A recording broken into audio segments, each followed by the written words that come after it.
معزز ناظرین، السلام علیکم ورحمۃ اللہ وبرکاتہ۔ زندگی کے طوفانوں سے بچنے کا طریقہ۔ ایک دوست نے واقعہ سنایا کہ ایک بار وہ اپنے کسی دوست کے ساتھ ایک نیم صحرائی علاقے میں گئے۔ اتنے میں آندھی کے آثار ظاہر ہوئے۔ دوست نے بتایا کہ اس علاقے میں بڑی ہولناک قسم کی آندھی آتی ہے۔ وہ اتنی تیز ہوتی ہے کہ بڑی بڑی چیزوں کو اڑا کر لے جاتی ہے، اور آثار بتا رہے ہیں کہ اس وقت اسی قسم کی آندھی آ رہی ہے۔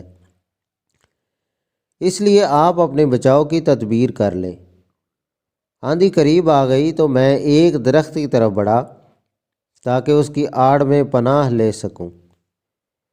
دوست نے مجھے درخت کی طرف جاتے ہوئے دیکھا تو چیخ پڑا۔ اس نے کہا، آپ درخت کے نیچے ہرگز نہ جائیے، اس آندھی میں بڑے بڑے درخت گر جاتے ہیں، اس لیے اس موقع پر درخت کی پناہ لینا بہت خطرناک ہے۔ اس نے کہا، اس آندھی کے مقابلے میں بچاؤ کی ایک ہی صورت ہے، اور وہ یہ ہے کہ آپ کھلی زمین پر اوندے ہو کر لیٹ جائیں۔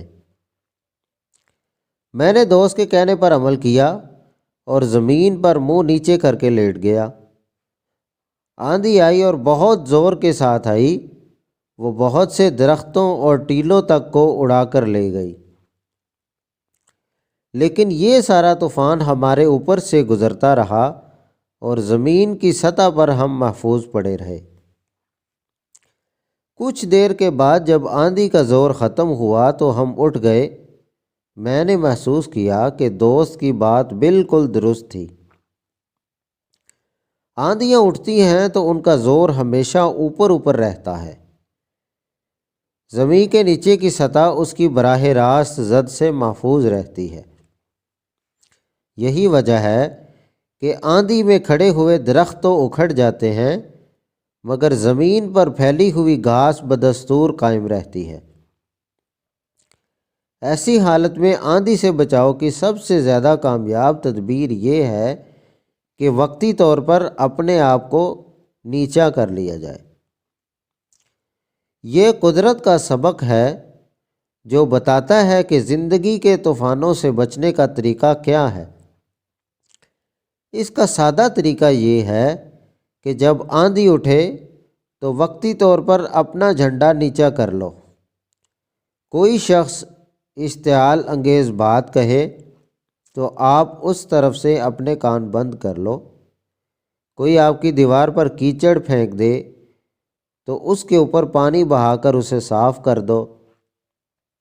جب آپ ایسا کر لو گے تو حالات کی بڑی سے بڑی آندھی بھی آپ کا کچھ نہیں بگاڑ سکے گی۔ السلام علیکم ورحمۃ اللہ وبرکاتہ۔